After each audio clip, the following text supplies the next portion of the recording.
সংযুক্ত আরব আমিরাতে চলমান ইন্টারন্যাশনাল টি-20 লিগে বাংলাদেশি পেসার মুস্তাফিজুর রহমান যা করে চলেছেন সেটা এক প্রকার ম্যাজিকই বলা চলে। এখন পর্যন্ত 7 ম্যাচ খেলে 5.25 ইকোনমিতে উইকেটের সংখ্যা 14টি। ডেথ ওভারে দেখাচ্ছেন চমকের পর চমক। আজ গালফ জায়ান্টের বিপক্ষে 14তম ওভারে বোলিংয়ে এসে রীতিমতো ব্যাটারদের নাচিয়েছেন মুস্তাফিজুর। 4 বলে 3 উইকেট নিয়ে থামিয়েছেন রানের গতি। আর অন্য এক ম্যাচে মুম্বাই এমিরেটসের বিপক্ষে 18তম ওভারে 1 ওভারে 1 রান দিয়ে নিয়েছেন 3 উইকেট। নিজের দ্বিতীয় ওভারে যখন বোলিংয়ে আসেন তখন গালফের রান 3 উইকেট হারিয়ে 110। 14তম ওভারে একে একে তুলে নেন 3টি উইকেট, থেমে যায় রানের গতি। শেষ ওভারের প্রথম বলে সহজ ক্যাচ মোহাম্মদ নবী মিস না করলে পেতেন 4 উইকেট।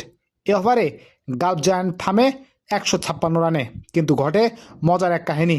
ফিজের তৃতীয়, চতুর্থ এবং পঞ্চম বলে রান আউট হন বাকি ব্যাটাররা।